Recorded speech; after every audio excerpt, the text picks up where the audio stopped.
Well, for more on this, let's speak to Jan Egeland. He's the Europe Director of Human Rights Watch and a former UN humanitarian official. He joins us via Skype from Oslo. Welcome once again to the program. The UN asking for a huge sum of money, almost $4 billion. How hard is it going to be to raise this money? How is the UN going to make sure that pledges turn into actual donations? It's going to be too hard, really. It is heartbreaking to see the unmet needs in Syria and the lack of donor enthusiasm now. I cannot recall in recent history this enormous gap between unmet needs and actual aid delivery.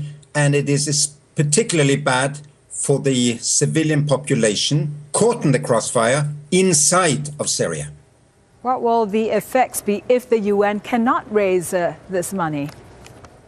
Well, if the UN cannot raise the money, nor will the non-governmental organizations be able to do their work together with the United Nations, there will be a lot of unnecessary suffering, and the people will be punished twice, if you like. First, by the paralysis in the international community in stopping this man-made war. And then we're not even picking up the pieces. We're not even helping women and children in the crossfire with basic supplies and humanitarian relief. I'm optimistic still that more can be done. I hope that Western and Asian and Arab and other donors will step up and do their thing, but so far it's been too little, too late.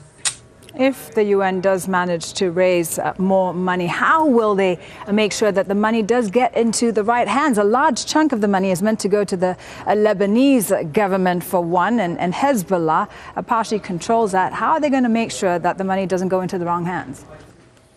Well, there is no excuse from any donors, whether that are private citizens like you and me, or governments, that this is not being controlled adequately. It is going to the countries. It's not only to the countries, it's going to the people through a lot of mechanisms. There is a lot of monitoring, there is a lot of auditing, there is a lot of control. The UN, the non-governmental organizations are all controlling this. I am, however, particularly concerned that the lack of cross-border relief, especially from Turkey, makes some parts of the country, and especially the opposition-held parts of the country, become a void, no real humanitarian action at all. Yes, because, of course, raising the money is one thing, but getting the aid to the people who actually need it is another thing entirely. It is. The lack of access is the outrage in this horrific war. Also the UN appeal is 2/3 of it, more or less, for those being refugees in Lebanon, in Turkey and Jordan. 2/3 of those in need, however, are inside, and those are the people who are in the most dire straits. So what I hope is that the United Nations system, the Red Cross and Red Crescent, the non-governmental organizations can go on cross-border from Damascus, cross-line across the front lines to civilians inside Syria. Because if not, they will all flee. And is that what we want? To empty Syria and see millions and millions go to the neighboring countries, perhaps to be refugees for a very, very long time. We don't want that. Jan, if we could look at the humanitarian situation inside Syria, a lot of areas not getting the help, including the area of Qusayr, the city of Qusayr, which has seen a lot of fighting between government forces and rebel forces back and forth in the last few weeks. Is any aid getting in there? Well, I know that many organizations, including the International Committee of the Red Cross, is trying to get into Qusayr, and they may actually be succeeding as we speak. But there are too many places where it's just too little reaching the place. I was myself a few weeks ago in Aleppo. I mean, it's a 1 million strong city of civilians. There is an active conflict going through the middle of the city, and I couldn't see traces really of international relief from anywhere. And the poor people of Aleppo, they're being at the mercy of the two sides and not getting the humanitarian assistance they need, nor the protection by humanitarian international presence. Now, so ultimately, any money raised will only be used to deal with the consequences of this war, but not the problem itself, the war itself, right?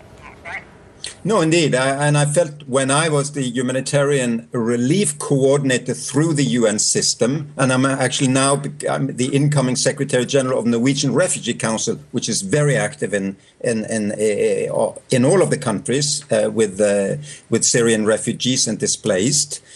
I felt as a humanitarian that, you know, we were the default response from an international community that is too weak on political response, too weak in conflict prevention, too weak in conflict resolution.